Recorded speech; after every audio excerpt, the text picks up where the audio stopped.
পুত্র শুকদেব, মহামুনি শুকদেবের মতো আর কেউ হবে না ভগবানের গুণগাথা কীর্তন করবার জন্যে। কিন্তু উপায় কি? শুকদেব তো এখানে নেই, তাহলে কি করতে হবে?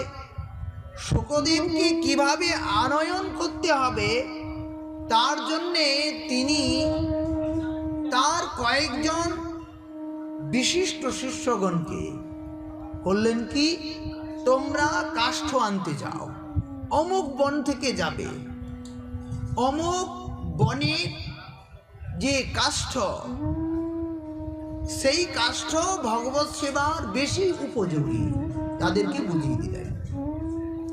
আচ্ছা, সেই বনে কিন্তু ভূত প্রেত থাকে, তোমরা তোমাদেরকে দুটো মন্ত্র শিখিয়ে দিই, এই মন্ত্রটা জাপ করতে থাকবে সবসময়। বেদব্যাস ভগবান কেমন ভূতকে ধারণ করছেন, কেমন ভূতকে গ্রহণ করবেন, গ্রাস করবেন, দেখুন। তারই পুত্র মহান গুণী ভগবান, ভগবানের অংশাবতার ভগবান শ্রীকৃষ্ণকেই যদি অবধূত বেশে দণ্ডায়মান করা হয়, তাহলে দেখবেন শ্রীকৃষ্ণ তিনি আর শুকদেবের দুইজনের মধ্যে বিন্দুমাত্র ভেদ পাবেন না। তো শ্রী শুকদেব ভগবান তিনি সেই বনে অবস্থান করছেন, ব্রহ্ম উপাসক হয়ে নিরন্তর ব্রহ্ম চিন্তনে মগ্ন।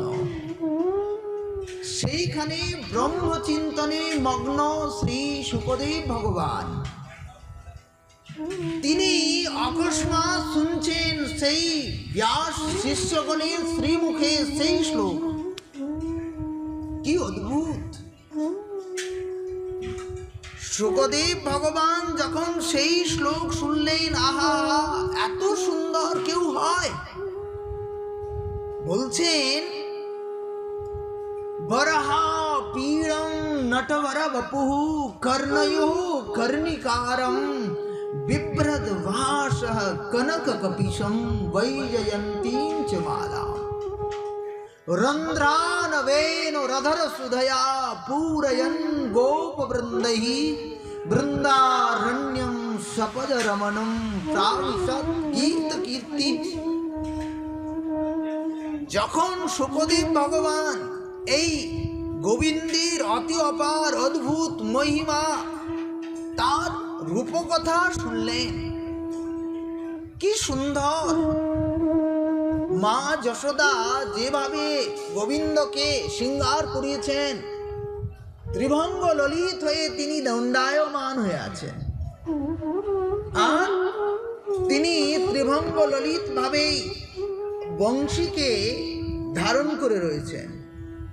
তার মধ্যে সুন্দর চন্দনের শৃঙ্গার, এর মধ্যে আবার সুন্দর মা যশোদা ছোট্ট একটা কিরিট মুকুট ওনাকে পরিয়ে দিয়েছেন। এই মুকুটের ওপরেই একটা ময়ূরের পাখা, চূড়ক চূড়ে ময়ূর শিখণ্ডক মণ্ডিত মালতী মাল। চূড়ক চূড়ে, চূড়ার চূড়ায় এই যে মুকুট, মুকুটের ওপরে সুন্দর ময়ূরের পাখাটা। সেই বনপ্রদেশে বৃন্দাবন বনবিথিতে যখন তিনি দণ্ডায়মান হয়েছেন সখাগণের সঙ্গে, শ্রীকৃষ্ণ গোচারণ করবার সময়, লীলা করবার সময় সুন্দর শিরি শিরি বাতাস প্রবাহমান হচ্ছে, সেই বাতাসে ময়ূরের পাখাটা এত সুন্দর করে নড়ছে, আর এত দিব্য শোভা শ্রী গোবিন্দের। চূড়ক চূড়ে ময়ূর শিখণ্ডক মণ্ডিত মালতী মাল। তার মধ্যে আবার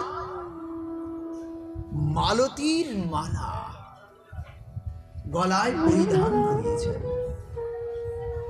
এর মধ্যে বলছেন, পরিমলে মাতি ভ্রমরা ভ্রমরি কত,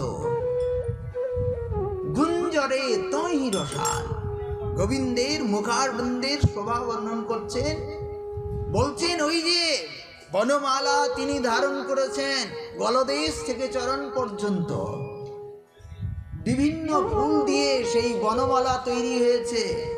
সেই বনমালার দিব্য সুবাস পেয়ে, সুগন্ধ পেয়ে আর ভ্রমরেরা সেই বনমালার মধ্যেই গুঞ্জরে তোহি রসাল, অতি অদ্ভুত ভাবে গুনগুন গুনগুন করে গান করছেন আর সেই বনমালার মকরন্দকে আস্বাদন করছেন আর গোবিন্দের অঙ্গগন্ধকে আস্বাদন করছেন। ওই যে ভ্রমরেরা ওই পুষ্পমালার মধ্যে গুনগুন করে গুঞ্জার করছে, গোবিন্দেরও অতি অপার সুখ হচ্ছে।